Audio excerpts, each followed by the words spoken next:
are now watching the Poetry Hour.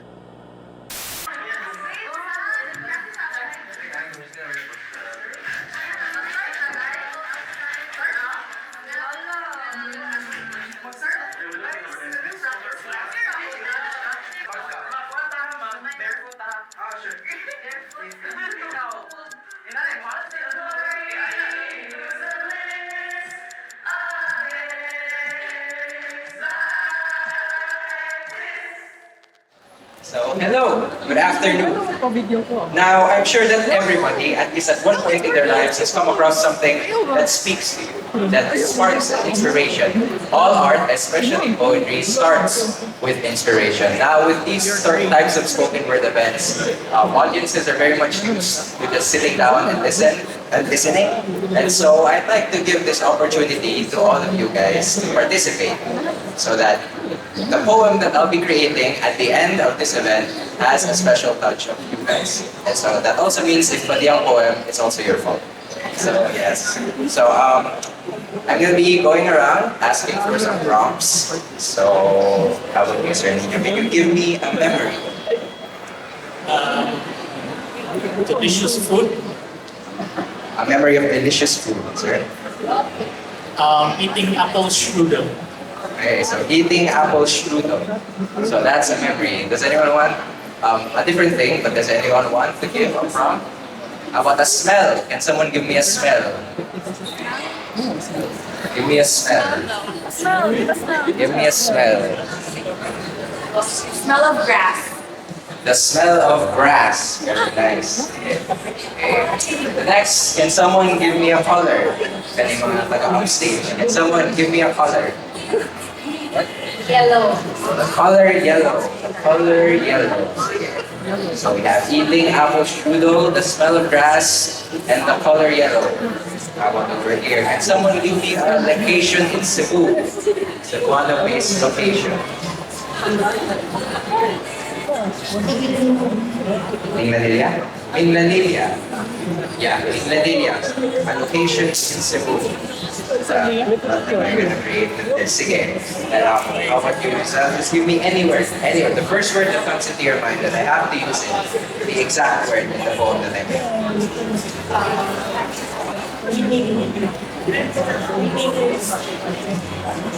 English?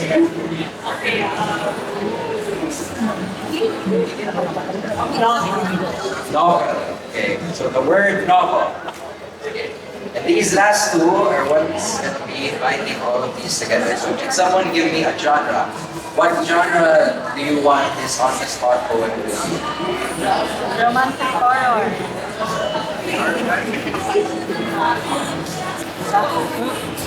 Romantic horror. Okay, romantic horror. Sige. Alright, so I have to make a poem that incorporates the memory of eating apple strudel, the smell of grass, the color yellow, Minglanilla, the word novel, and it has to be a romantic horror poem. Oh my god. So stay tuned for that. Near the end of the event, I'll be showcasing whatever my mind comes up with. And so thank you so much, everyone, for your participation. And let's have some performances, shall we? I'll give the stage now to our very first guest performer, our very own Mr. Nino Agustin Loyola, performing the piece Untitled. It has no title. That's not the title. It's a poem with no title. So, round of applause, everyone. Hapon, sir. Hi guys, so salamat din sa pagtambong. Ako din yung mga estudyante nag-organize ng poetry hour. So, paminawa lang ilang pagbasahon, ilang i-perform mo niya, no? So, nani ni uluhan akong i-perform ron. Pero unas tanan, kaila mo ang tanatos. Ako apot pero kung i-google ninyo, makaila mo na niya. So, muna ang photos niya nga bala. So, giuluhan kini o si Tanatos ng api sa Mandawi. Kasi taga Mandawi diri. Sige, so morning, naniya na ang balak. So, nani siya pagkakuan. 1, 2, 3. Walay pili ang kamatayon. mahalon, baratohon, 3-in-1, Arabica, French press. O bisan ka ng kinutaw sa asawa sa kalag na iyang kuhaon, basta kape. Kapan di ni magaghangyo-hangyo o di niyo ma-convince ang si kamatayon. Kung dili ka na yung sabot nga o magpakuha na kaniya kay tuod siya nasaag na ko sa Mandawi kay gusto maghamo mga pim.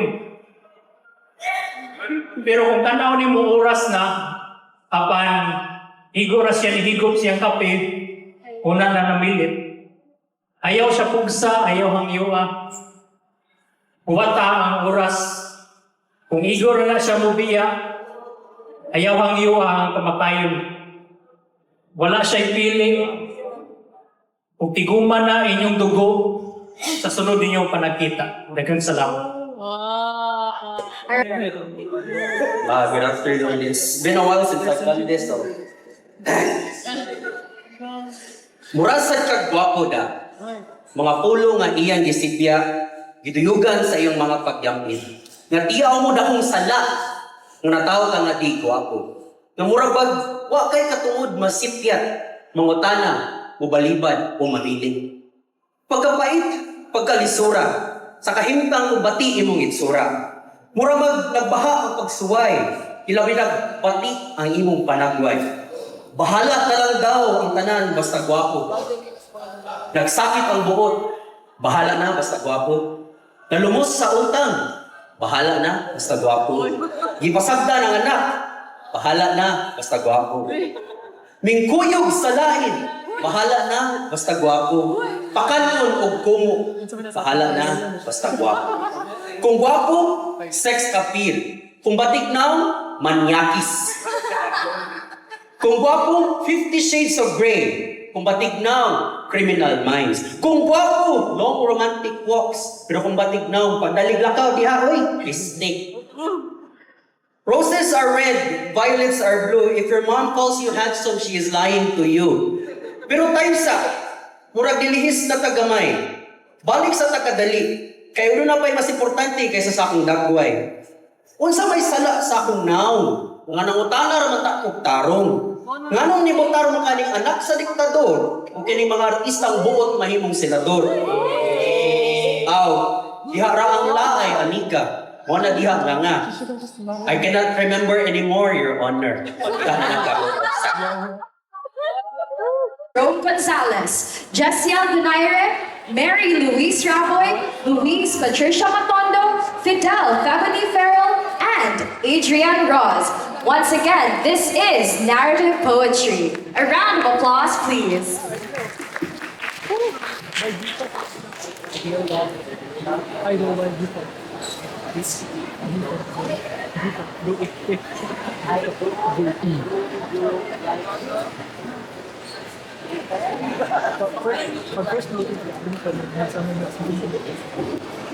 The facility with garlands of pleasure and dances of measure with tragical victim.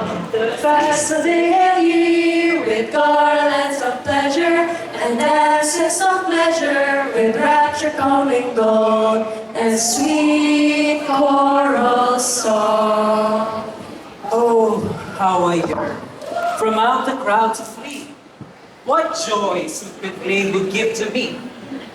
Amid the throng, this turmoil here, confide the plate, the breezes here appear. Now order it truly that everyone truly may roam and may wander, now here and now yonder, the meadows along, the meadows along, the meadows along. In vain ye call, in vain would lure me on. True, my heart speaks, but with itself alone. And if I may view a blessed fraught land, the heavens clear blue, and the plains vibrant hue, alone I'll rejoice, undisturbed by man's voice. And there I'll pay homage to womanly merit, observe it in spirit pay homage to echo alone. shall my secrets be known.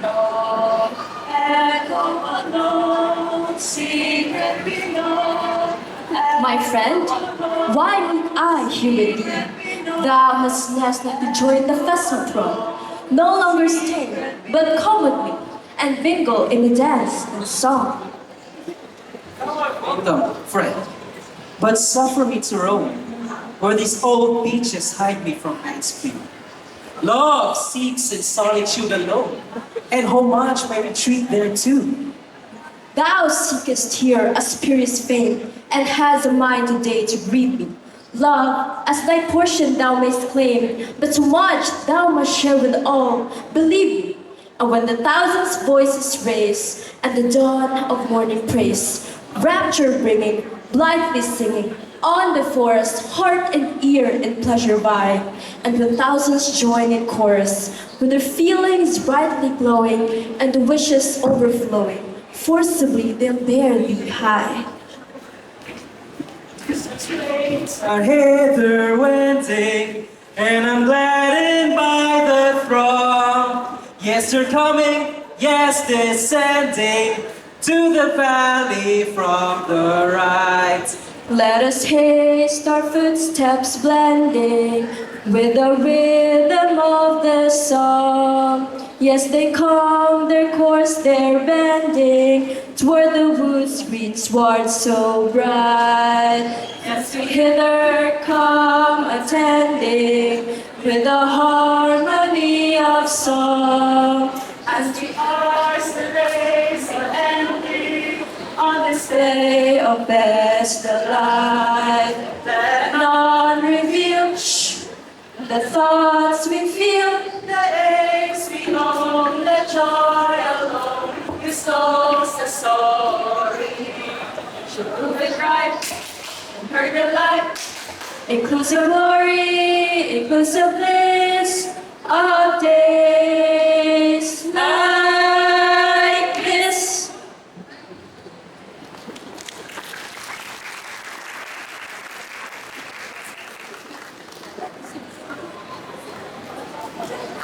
Kapin sa dulan ng mga kahinuon. Sa pipila ka mga adlaw, buwan, katuigan, nga imuhang gipaambong.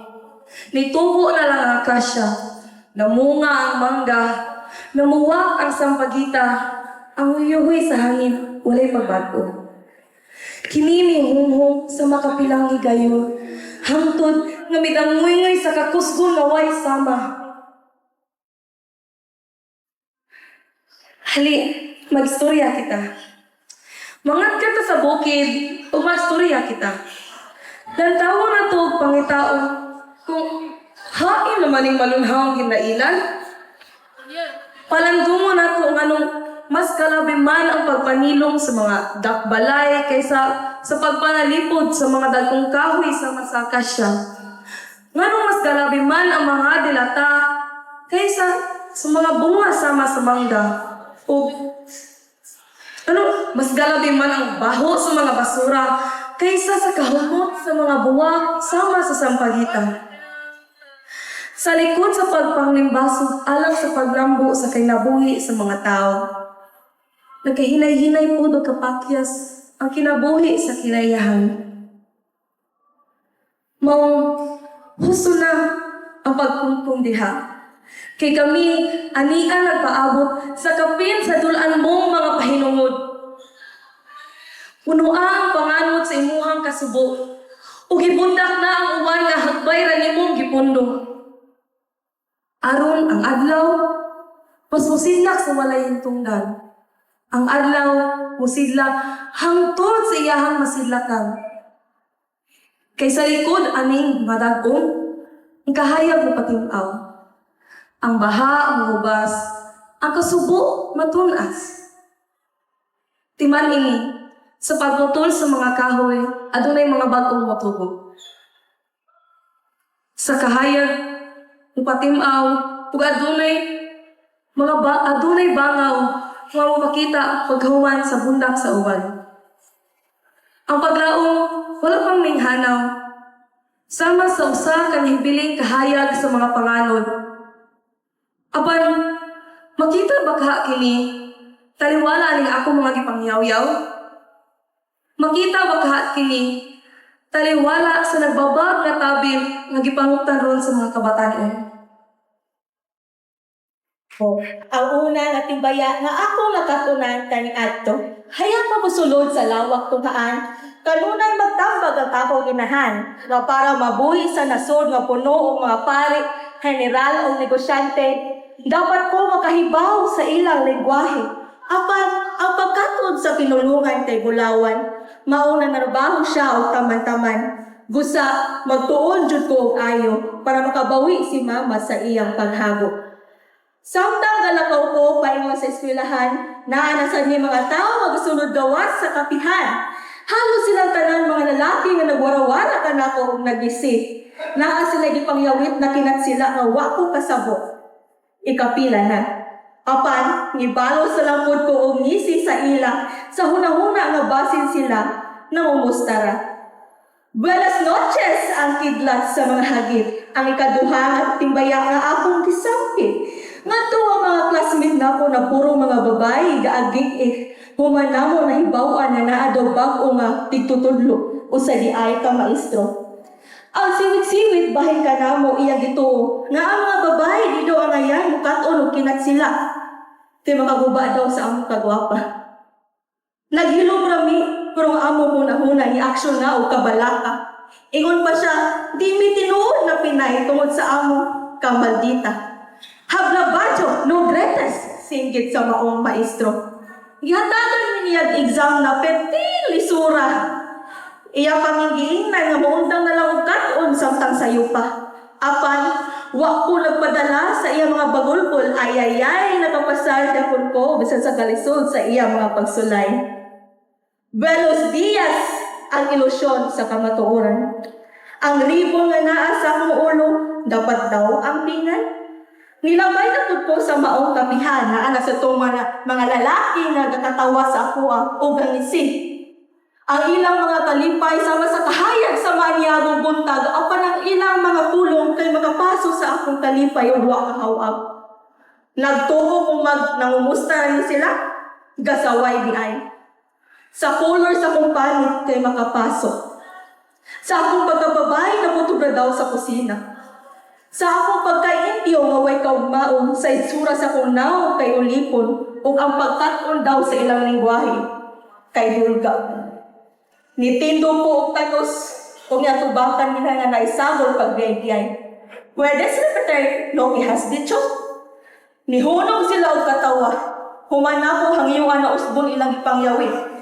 Niadto sila sa kapihan ni sirad-an ang printahan ug ako na ko'y nagwarawara sa ilang kahintang sa lunos. I found myself entangled in a tempest with my kid. It all started with a family dinner, like always, discussing each of our days, or so I thought. At first, the air was light. Laughter filled the room with gossips and teas and stories and beans, until it turned into a storm for my latest failure they heard. They were judging me like flying arrows, and big mouths are yapping wide enough to fill a hot tub. I couldn't dare to listen more. Their words were made of daggers, piercing through the air, leaving wounds that went deeper than skin. At that moment, my thoughts swirled and I wondered, am I good enough or forever flawed? Well, their words stabbed me deep. Despite all my efforts, no matter how hard I tried, I could never meet their expectations. They always see me as a black sheep. Is this all I ever am? The clumsy one? The screw-up? The embarrassment? People already hate me for making hundreds of mistakes in life, and I couldn't bear to make more, so I isolate myself. I stay away from the outside world, where I'm safe from disappointing the people I care about again. Loneliness became my only refuge, finding solace by watching the funniest sitcoms Google could recommend. Made a laugh so big, I nearly broke my jaw. Until I realized I'm not fooling myself. the laughs, the smiles. I used to smile like that because I was truly happy. And now I'm just smiling to hide the pain away. I've become an expert at this trick. All my family see is a smile because that's what I allow them to see. Because the truth is, none of them understands me. None of them offers me comfort when I need it the most. None of them cares what's underneath this fake smile. All they care about is I messed up again and then blame me for my own despair. So I had to bear the burden alone, because what choice do I have? There are thoughts of me of running away, and it's all I could think about. I'll disappear and escape from this endless torment, believing everything would be better off without me. For I am just a stranger in my own skin, a misfit in this world, a constant reminder of everything I've unfurled. Empty, lost, and adrift in a sea of doubt. There's not a day goes by where I feel like myself, where I'm actually happy with myself. Each day is like a battle, a struggle to survive, but deep down, I wonder if I'll ever thrive. Perhaps I'll find a glimmer of hope or a dark forest. Either way, I'll keep fighting, if I could.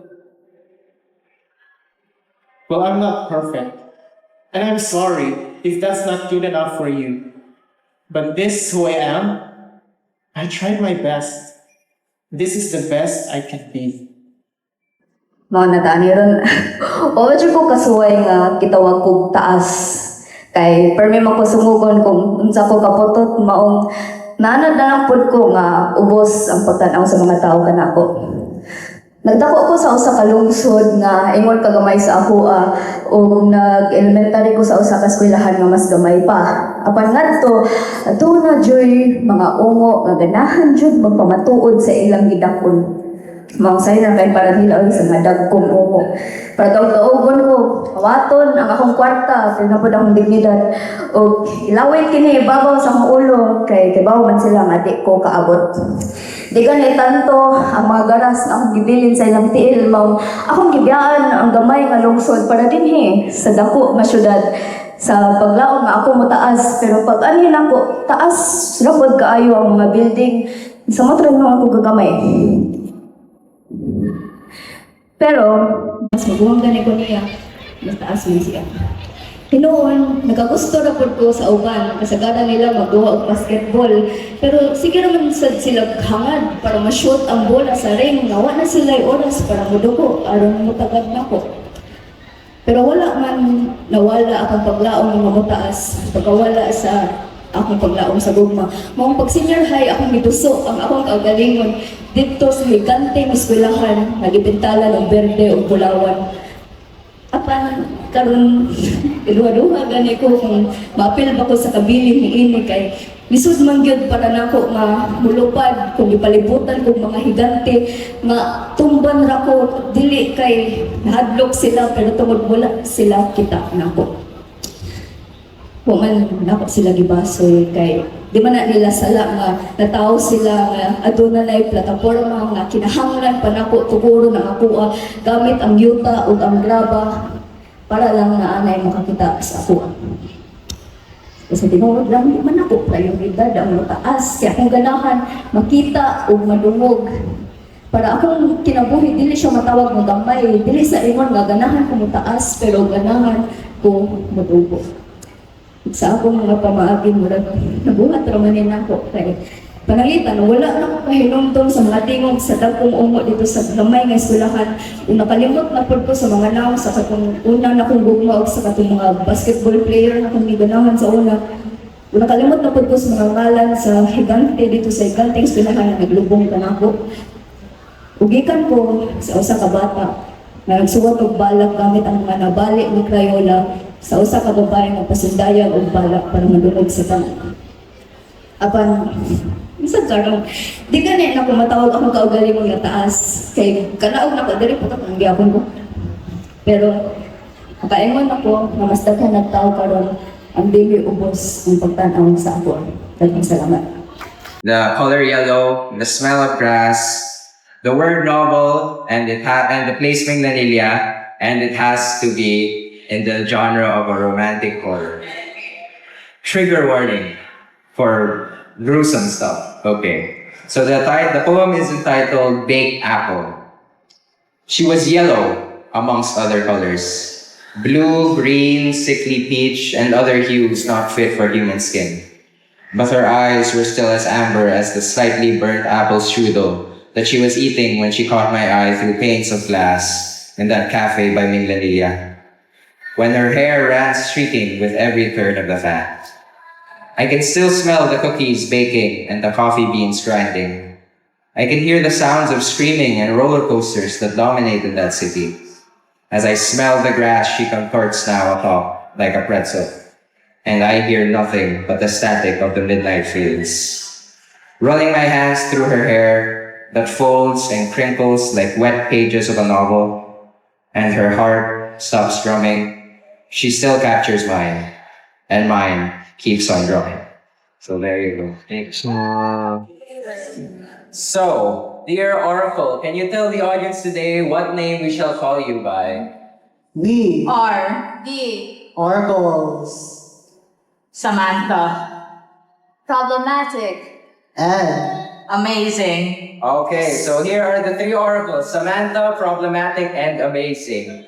Now, how are you feeling this afternoon so far in our poetry hour, dear Samantha, Problematic, and Amazing? we R. Feeling. very Nervous. And. excited. And Sad. Okay. All right. So, does anyone here in the audience have a question they may ask? How about you, Sir Nino? Do you have a question? Any advice on your life, or maybe just a question you've always wanted to know the answer to? What's for dinner? What's for dinner? Says Sir Nino Loyola. This dinner. Will. be spaghetti. And Jollibee? Okay, sir. You're eating all that for dinner, okay? Jollibee, sushi, takoyaki, pasta, all of that. You're having a feast. How about anyone else from here? Does anyone over here have a question? Here? You have a question to ask? Samantha, Problematic, and Amazing. Si Alice ba ay isang Pilipino o Chino? Oh, is Bamban Mayor Alice Go a Filipino or a Chino? Your answer. Will. be Decided. Once. we Think. About. in Amen. The. in New York. City. America. You have to wait until they get to New York City to get your answer, okay? Does anyone else have another question? Over here. A question for our dear Oracle, Samantha, Problematic, and Amazing. How can the middle child find love? How can the middle child find love? Me Middle. Child. will Be. Love. if The. Mother. will Not. Go. and Forget. About. there Existence. So the middle child will find love if the mother loves the middle child. It starts at home, ladies and gentlemen. Okay, anyone else? Any questions? Of there. Our very beautiful illustration of Ryan has a question. Hi. Why did the chicken cross the road? The age-old question, why did the chicken cross the road?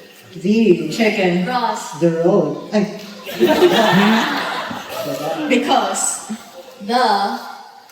and Wanted. To. die. I don't know how to interpret that, but there you go. Anyone else? Anyone else has a question? Should my friend break up with her boyfriend? Ooh, should. What's your name? Yes. Sophia. Should Sophia's friend break up with her boyfriend? She Should Break. up with Her. boyfriend because Her. boyfriend sucks. Period. Straightforward. We would like to clarify that we are not responsible for any emotional damage that this bit may cause. Okay? So, any other questions? Where is my future lover?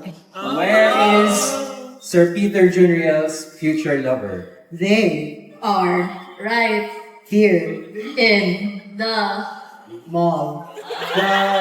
Search around. Can you be more specific? Where in the mall can Peter find his true love? the store Called toys beside our amazing venue. Go to Toys R Us, find your lover. Yeah, your lover is there, Peter. Anyone else? There. Sorry.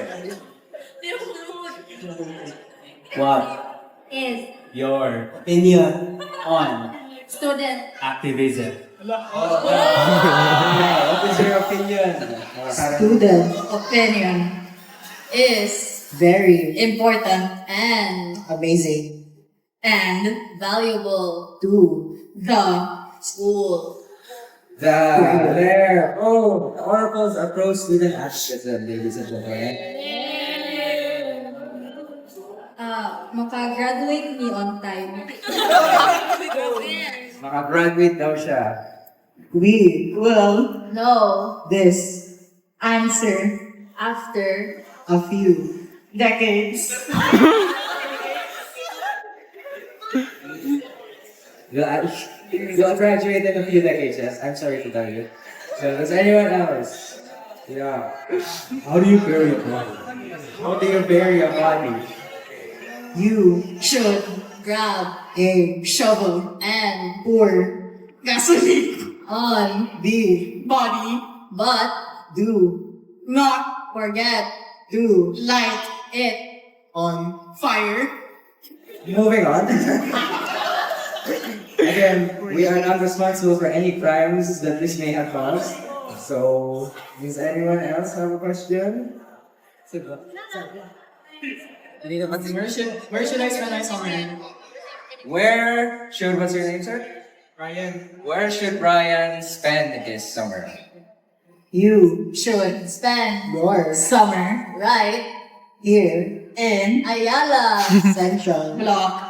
The Oracle is sponsored by Ayala Central Block, apparently. I think we have time for one last question before our Oracles, your name Samantha, Problematic, and Amazing, have to go now. Say favorite food sa saka person where you would consider it red flag. What food that if a person says it's their favorite food would be a red flag? this Is a very obvious and question. the Red flag answer is cheese. I think this is a very biased Oracle because I think one of them is lactose intolerant. So yes. So I think our wise and deep Oracle have to go and do their contemplating. So I'm going to give a round of applause. So Oracle.